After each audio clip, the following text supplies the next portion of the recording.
that whole starving artist lie like is now a lie. It was just a product of its time when the world was much simpler. You weren't connected in the way that we are now. Yeah.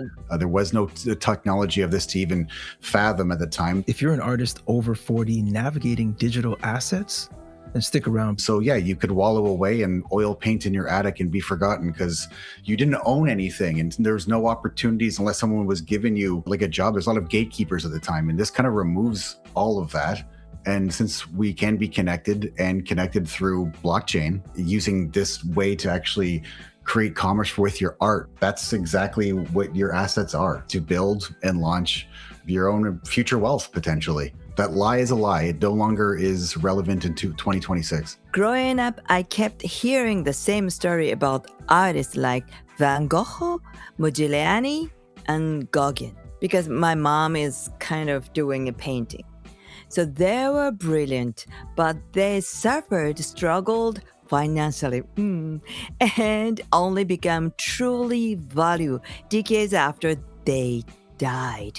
The story is powerful, and we've carried it since I was a kid. At the point, I think I reacted against it. It's part of why I didn't truly choose art as my path. I ran toward music instead, almost out of resistance. But looking back, I realized something.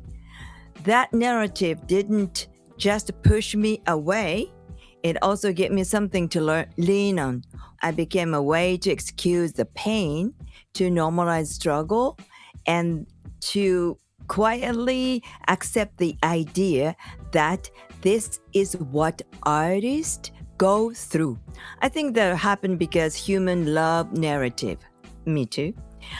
We love stories so much that sometimes place ourselves inside them as the main character, and it became a form of comfort, even though it's struggling about financially. Especially for people over 40, something like us, we grew up with far less information and fewer perspective than we have today. Without internet, the stories we heard didn't feel like one story.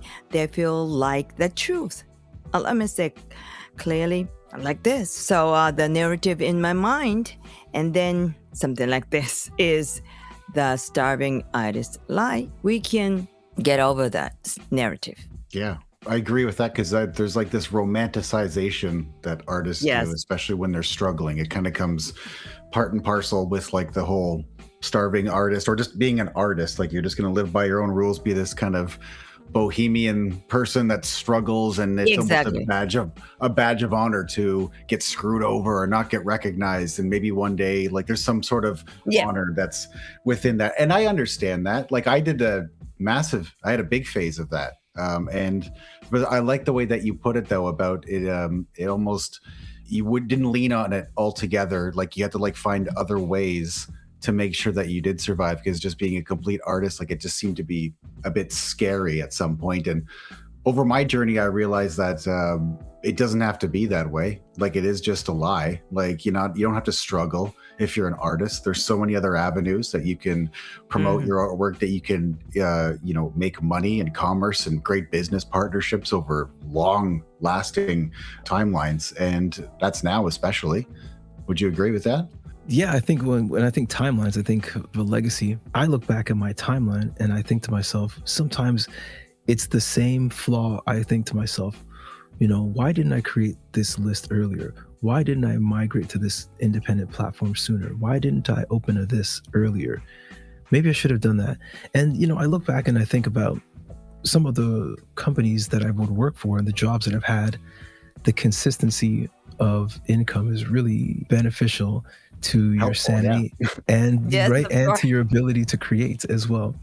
So this idea, this myth, or this lie of some type of starving artist, it's actually, it makes me wonder, are we being so selfish or too overly sensitive or self-absorbed to want to only make music or only do these paintings, and I don't do anything else because I have to express myself this way? It's kind of a privileged mentality, and it doesn't mean that we can't have some privilege in this world. It's just if we're not giving ourselves to others the value, then how useful can we be in this world? And why should one person or set of people not give value to everybody else, or as much, balance, I guess, as a contribution to society?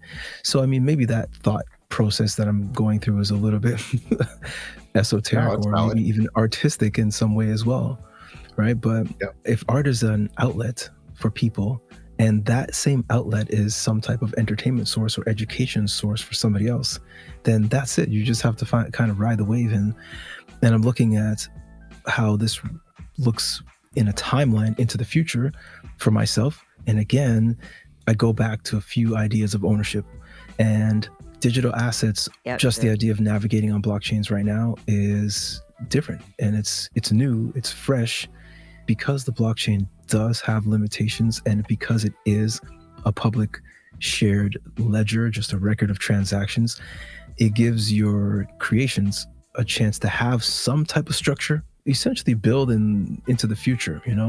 The idea here is to create wealth with our assets. All of this time we've learned for many years, many decades doing this, once we started publishing music, that, hey, we don't really own the platforms, we don't own the relationships, we don't own any of those connections, those followers, those subscribers. You don't really own that information. And if you want to have that ownership, or begin to take steps if you want to begin to take steps to create some ownership, as we talk about, and some sovereignty, then that's what we're doing in BlendsGroup, right? We're meeting every week, sometimes twice a week, and we have discussions with other professionals that are in the industry trying to build their wealth and their sovereignty with their artwork. Talk with other professionals that you can begin to move your digital assets onto the blockchain and start making new ways to make money with your art. So it's absolutely critical to grab email addresses, but what's beyond email addresses? Now we're dealing with agents, AI agents. We're dealing with self-hosted assistants that people have with wallet addresses. This is not the future. This is literally right now. It's been happening for quite a while. So navigating digital assets is an absolute must for every single artist, particularly the ones who've been around. When I was young, I tried to make some, for example, a CD or recordings perfectly, but one of my friend as a good engineer, he said the recordings is even the CD or audio files or whatever. It's to record yourself in your history, in your life, even though it's not perfect. That's okay. That's okay. Recording is there. And then already that is servant. But one thing is ownership. That's why this channel is for artists who want ownership, not just attention. Because we've been there, we've done that, and we're still doing it of course, to some degree. But right now it's a new generation. So if you want to build digital assets and actually release them properly, join us in BlendsGroup. The link's in the description, guys. Thanks for checking this one out. We'll catch you in the next one.